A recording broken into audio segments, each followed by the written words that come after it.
Hello students, this is your SST class. Today I will take your civics class.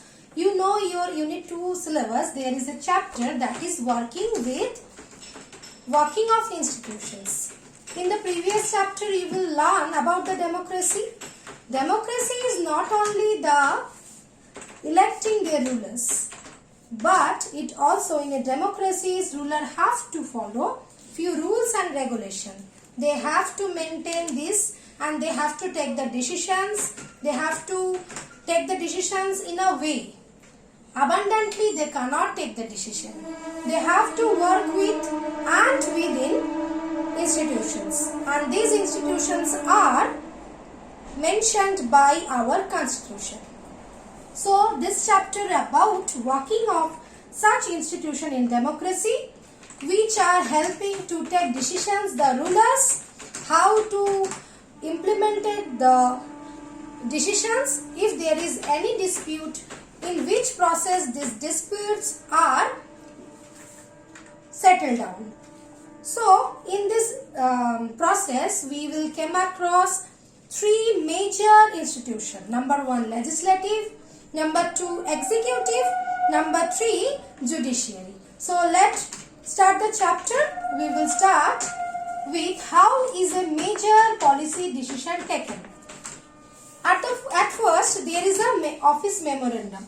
You can see this picture. This is the office memorandum. It was issued in the 13th of August 1990 by the Joint Secretary and Officer in the Department of Personnel and Training in the Ministry of Personnel, Public Grievances and the Pensions, signed the order. So this office memorandum, who are taking the decision? This such big decision which leads, this is not an ordinary bill or decision or circular. The government issued hundred of orders every day. But this is very important because this one was very important, become a source of controversy for several years. So look at the next part. Who are the decision makers? At first we have to learn this. Look at the board. The president. You know the president is the head of the institutions, head of the country, and the highest formal authority in our country. Next, the Prime Minister. A Prime Minister is the head of the government and actually exercises all governmental powers. He takes most of the decisions and he is the head of the cabinet. And cabinets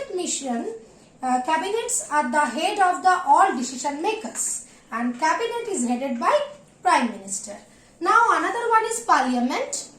Parliament is the highest authority of law making of a country like our India.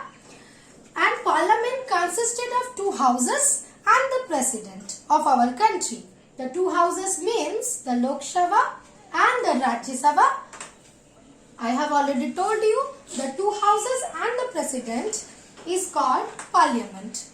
Okay, and Parliament is the highest law making authority of our country. Now we will learn how the office memorandum was the circulation of a long chain of process. At first I will tell you the government of India appointed the second backward commission in the year 1979. You have to remember. It was headed by B.P. Mandal. That's why sometime it is called Mandal Commission. It was asked to determine the criteria to identify the socially and educationally backward classes in India. It submitted its report in the year 1980.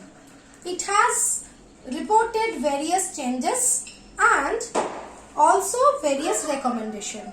One of these recommendations was 27% of government jobs are reserved for the socially and educationally backward class. This was a major decision and this was a major recommendation.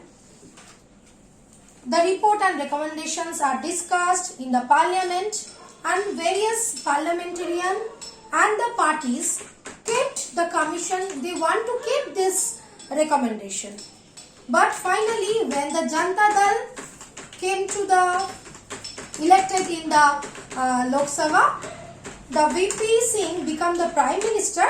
Several developments took place that time, and the President of India addressed the Parliament to discuss about in this matter. On 6th August 1990, the Union Cabinet took a formal decision to implement the recommendation. Thereafter, Prime Minister discussed with the cabinets, and decision of the cabinet was sent to the department, and finally this was born on August 13, 1990.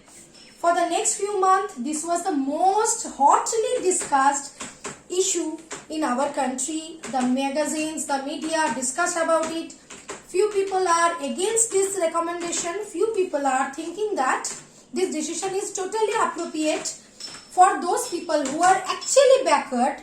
They are not proper education quality, or they cannot get the proper facility to come to the front line. They will get the opportunity with government jobs and issues. They come to the front, okay, and their upliftment will be ensured, because who are in the backward, we have to think about them also now. But other felt that the unfair, because it denies the equal opportunity. Which people are already skilled, they have the educational qualification, but they cannot get the job due to 27% of reservation. Only that percentage people, in this percentage, SC, ST, scheduled caste, scheduled tribe, socially and economically backward classes, they will get the opportunity with lower marks. So they opposed. Which people are general, they opposed against this recommendation. Finally, the dispute occurred. Supreme Court and the High Court of India settled the dispute arising the governmental decisions. Many people filed the cases to the court. So finally, the government decision, some person and associates opposed this order and filed a number of cases in the court. I have already told you. They appealed the court to declare the recommendation is very unfair and to null and void the office memorandum. But Supreme Court of India bunched all the cases, and 11 judges of the Supreme Court discussed and debate against this recommendation. This case was known as Indira Sahani and others versus Union of Indian case. 11 judges of Supreme Court heard the arguments in both sides. By a majority, the Supreme Court finally gave the decision and declared that 1992, the Government of India was, the office memorandum of Government India was valid.